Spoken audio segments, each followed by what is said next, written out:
Assalamualaikum warahmatullahi wabarakatuh dan salam sejahtera. Saya Syamila Narisha binti Sulaiman dari kumpulan 4. Kumpulan kami akan membincangkan watak dan perwatakan yang terdapat dalam teks Sulalatus Salatin bab 5 subtopik satu cara mengelakkan pecah belah.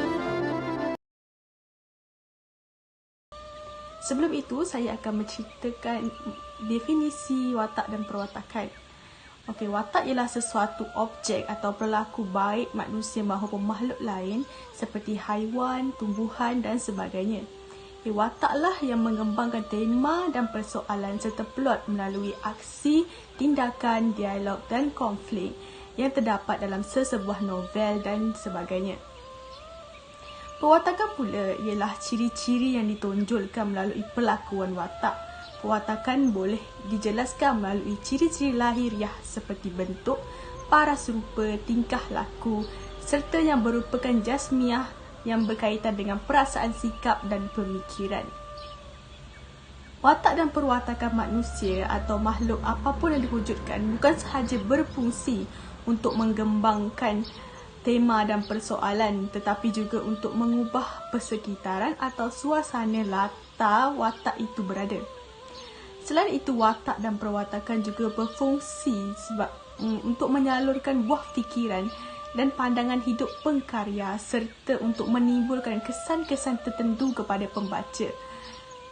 Antara jenis-jenis watak yang terdapat dalam novel adalah seperti watak utama, watak protagonis, watak antagonis, watak bulat atau watak bunda, watak dinamik serta watak pipih. Antara watak dan perwatakan yang terdapat dalam teks Sulalatus Salatin bab 5 iaitu subtopik satu cara mengelakkan pecah belah adalah seperti berikut.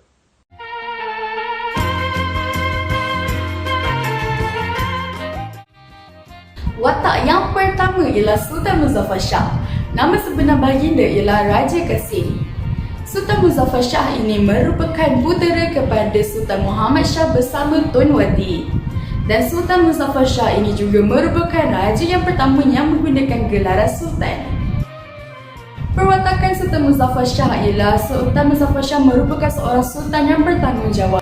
Perwatakan ini dapat dilihat melalui peristiwa di mana Sultan Muzaffar Shah sanggup menceraikan permaisuri baginda iaitu Tun Kudu bagi menyelesaikan masalah perpecahan yang berlaku terhadap Tun Perak dan juga Seri Naradiraja. Tun Kudu akan diceraikan dan akan dikahwinkan dengan Seri Naradiraja. Hal ini kerana Tun Kudu itu merupakan kakak kepada Tun Perak. Dan apabila Seri Naradiraja dan Tun Perak menjadi satu keluarga, mereka akan mula berdamai.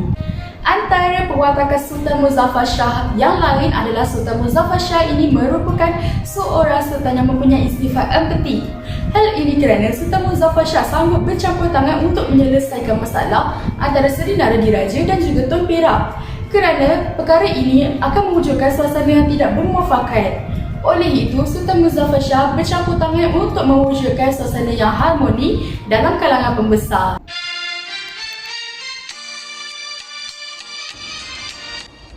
Seterusnya, saya akan menguraikan tentang watak dan perwatakan bagi Tun Kudu. Tun Kudu merupakan isteri kepada Sultan Muzaffar Shah, tetapi perkahwinan mereka tidak bertahan lama.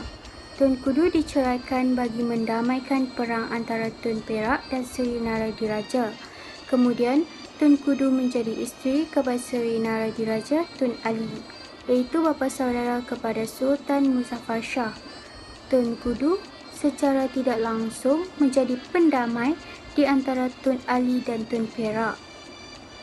Tun Kudu juga berperanan supaya Tun Perak, iaitu darah daging Tun Kudu, dilantik menjadi Bendahara Melaka.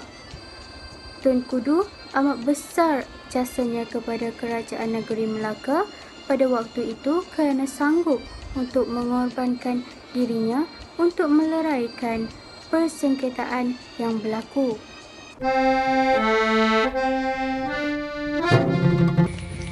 Tun Ali ataupun lebih dikenali sebagai Seri Naradiraja. Beliau merupakan penghulu bendahari di Melaka. Beliau digambarkan fizikalnya sudah tua sehingga bulu kening dan bulu matanya bercantum. Beliau berkahwin dengan Tun Kudu iaitu isteri kepada Sultan Melaka. Beliau juga mempunyai anak daripada hubungannya dengan Gundik iaitu Tun Nina Madi, dan beliau merupakan bapa saudara kepada Bendahara Paduka Raja apabila beliau berkahwin dengan Tun Kudu iaitu saudara kepada Bendahara Paduka Raja. Di sini digambarkan perwatakan Tun Perak. Yang pertama ialah Tun Perak merupakan seorang pembesar yang sangat berpengaruh. Sebagai contoh, segala kemahuan Seri Naradiraja akan diikut oleh Sultan Muzaffar Shah. Hal ini kerana beliau bersedia menyerahkan jawatan bendahara kepada Tun Perak setelah berkahwin dengan saudara Tun Perak iaitu Tun Kudu. Sultan Muzaffar juga menceraikan Tun Kudu yang dikasihi demi kepentingan keutuhan pentadbiran Melaka. Perkahwinan Naras Diraja dengan Tun Kudu secara tidak langsung telah menambahkan konflik dalaman kerajaan Melaka.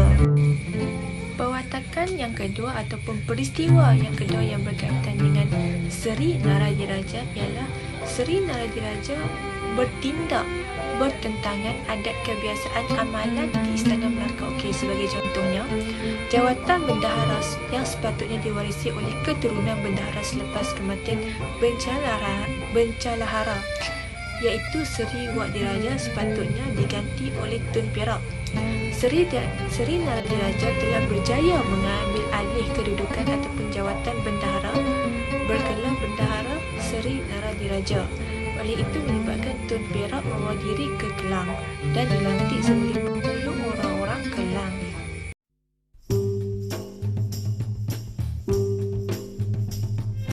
Seterusnya, watak perwatakan bagi Tun Perak. Tun Perak ini merupakan anak kepada Bendahara Seri Wak Raja. Adik-beradik beliau terdiri daripada Tun Kudu dan juga Tun Pepatih Putih. Tun Perak mula dilantik sebagai bendahara pada zaman pemerintahan Sultan Muzaffar Shah. Tun Perak telah tersingkir daripada mendapatkan jawatan bendahara selepas kemangkatan Bendahara Seri Wak Raja. Seterusnya, perwatakan beliau adalah merupakan seorang taat kepada Sultan. Hal ini kerana beliau menerima sahaja jawatan yang telah diberikan oleh Sultan dengan hati yang terbuka.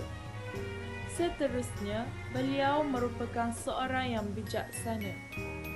Hal ini dikatakan kerana sama taraf dengan Patih Arya Gajah Mada di Majapahit dan orang kaya Senayang di Pasai.